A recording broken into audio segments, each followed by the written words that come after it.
So, we are back. Justin R. Harris here. Hey, you know what I never said? Like, subscribe. I want you guys to go ahead and hit that like and subscribe, because all I'm doing is dropping the credible information that real estate investors like yourself, okay, trading investors like yourself, or those who are looking to get in the game and just want to understand it like yourself, that's probably watching this video like yourself. All right, so go ahead and like me, like right there and subscribe. Hit that contact button, you know, the one that, the little bell there lets you know every time I drop some new knowledge there.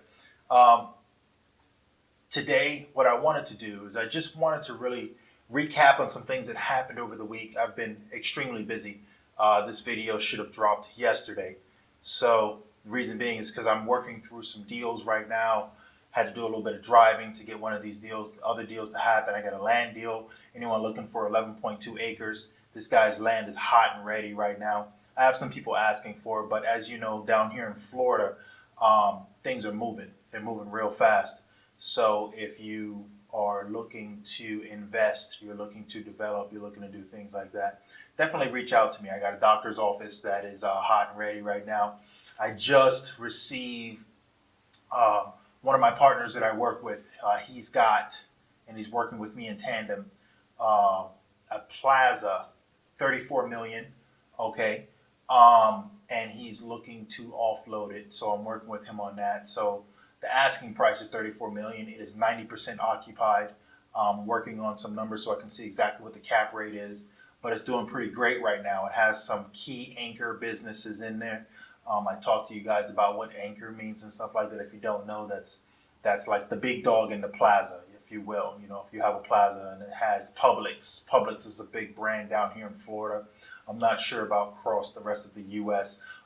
If you have a big anchor like Target, you know, that's whoever is holding down the plaza, and that's why they call it the anchor. And they bring in, you know, because of their brand, they bring in businesses that are kind of fitting the demographics of the type of shopper that they want in that plaza. So when you see things like that, you see a Whole Foods, and then you see a Starbucks or something like that, a BurgerFi, you know, these big brands, you know, they tend to bounce off each other as far as how well they're doing and the type of customer that they get in.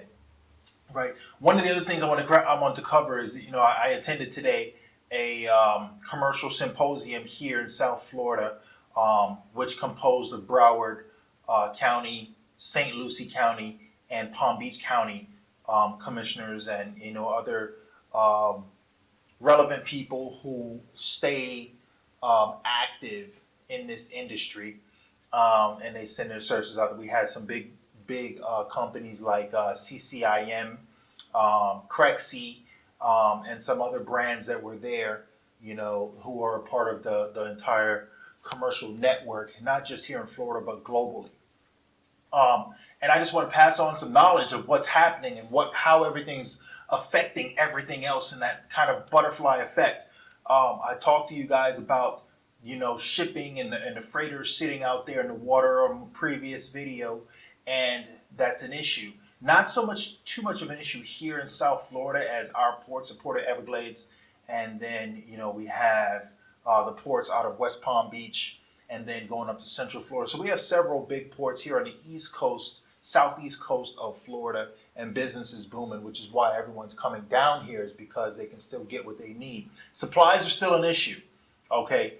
There were some contacts here that are working closely with a few developers, and they said it flat out. They're like, listen, we're trying to stockpile things in hopes that some of the land deals that they're working on go through, so that they already have the supplies and they can immediately start breaking ground. Otherwise, what ends up happening is they go forward and now they're sitting on that land until whenever your supplies get here. So that's a problem. I know I was talking about some of the supplies coming into our ports, and we are getting that, but it's slow. It's slow to almost like a dead halt.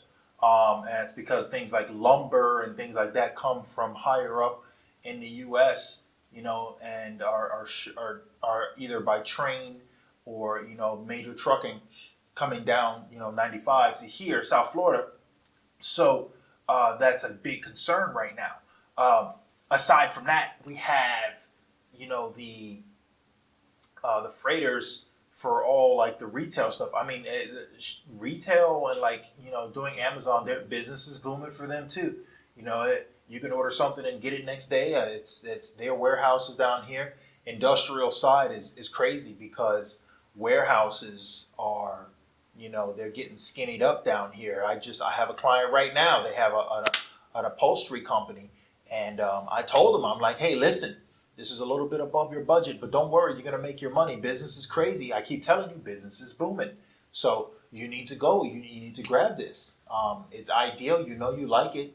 Spend the money when you need to spend it. Okay, spend it when you need to spend it. This is a business concept people need to understand. Spend it when you need to. Okay, don't worry. You focus on your marketing. You focus on your customers. You keep giving that heartfelt business. You'll make your money. Okay, but you got to spend it when you need to. So in that case, they need to, right? So that they can expand and they can increase the amount of business that they're doing by increasing the size of the space that they need to be able to achieve the output of their products, right? So it's all common sense here. Big companies coming down here to South Florida. The meeting was just exposing. They didn't want to put any brands out there, but just kind of letting you know that, hey, we have some big dogs coming down here grabbing, 20,000, 40,000 square foot industrial spaces. Cold storage is a big deal right now. So with the grocery and stuff like that, and I know that up northern U.S., northeast section, there are some cold storage facilities now, 20, 40,000 square foot cold storage facilities with only 12 employees because the facility is fully automated. So that's real important for people to understand, as jobs are difficult, and if people aren't getting out there and going back to work, those who should be, because they know they need to, and whatever that's happening, then we have a problem, right? I don't hear a statistic that's being spoken about though, and I don't know how many people are going to catch on to it when I say it on my video, as I don't have a high volume of audience right now. But I'm going to say it. All those people that died here in the U.S., those were workers. So, of course, there's a lot of unemployment, right? Because those people haven't gone back to work unless they plan on getting out of the grave, right? So, and getting back to it. So that's a statistic I'm sure that has not been addressed yet. I haven't seen it addressed, but that's another big deal because no one's paying attention to it. Aside from that, what else did I want to cover? I just want to I didn't have an agenda that I put together for today's video because I definitely wanted to cover those things. So another thing was they were talking to a lot of these people, these investors, these lenders, these commercial agents, and with some title companies and affiliations of different entities that have to do with commercial investments and so forth, which was the overall scope of today's meeting. And I will tell you that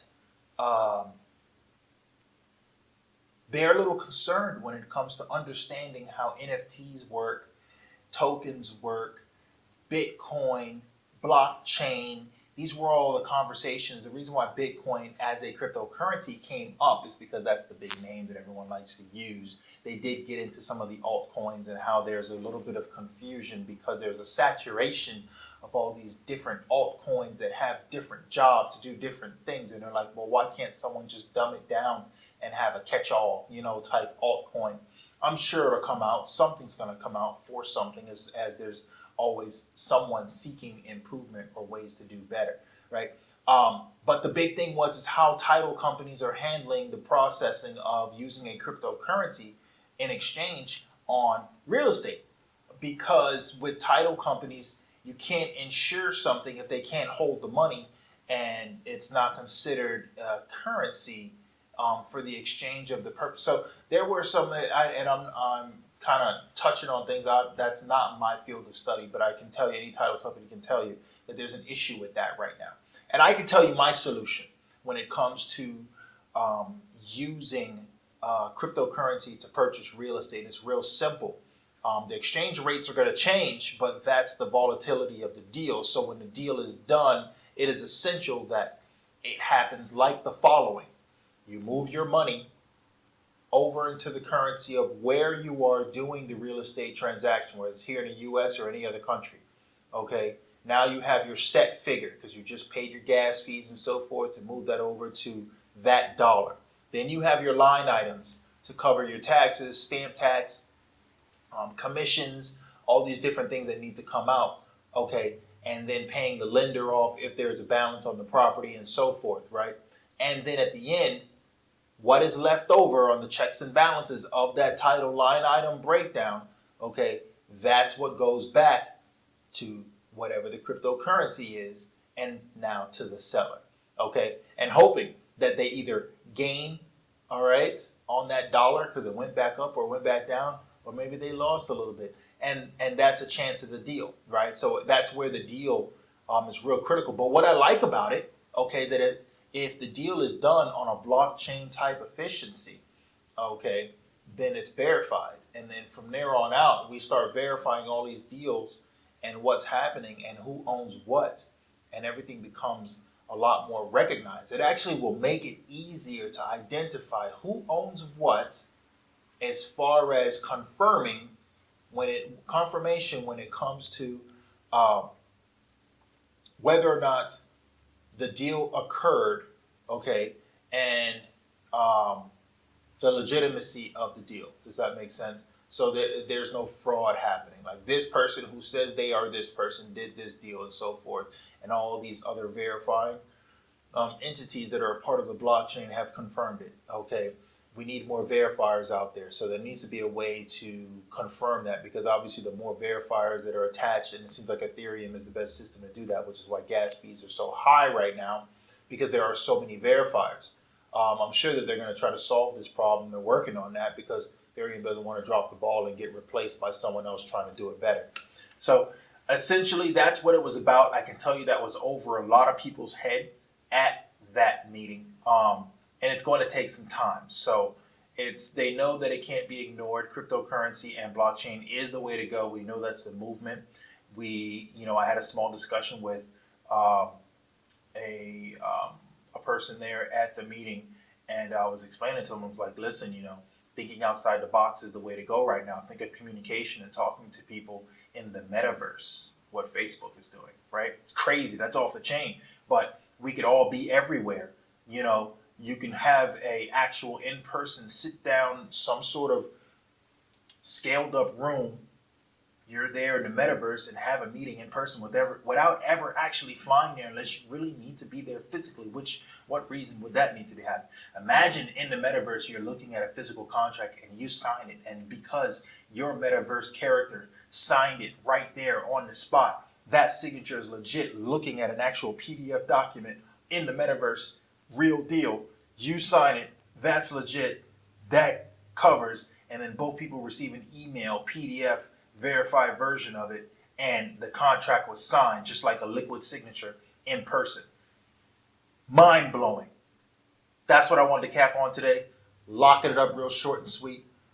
Got more information for you guys as the weeks go by, especially on some of the deals that I have progressing. That $34 million Plaza deal. We're going to make things happen. I'll see you guys. Thanks for tuning in and checking me out. And all right.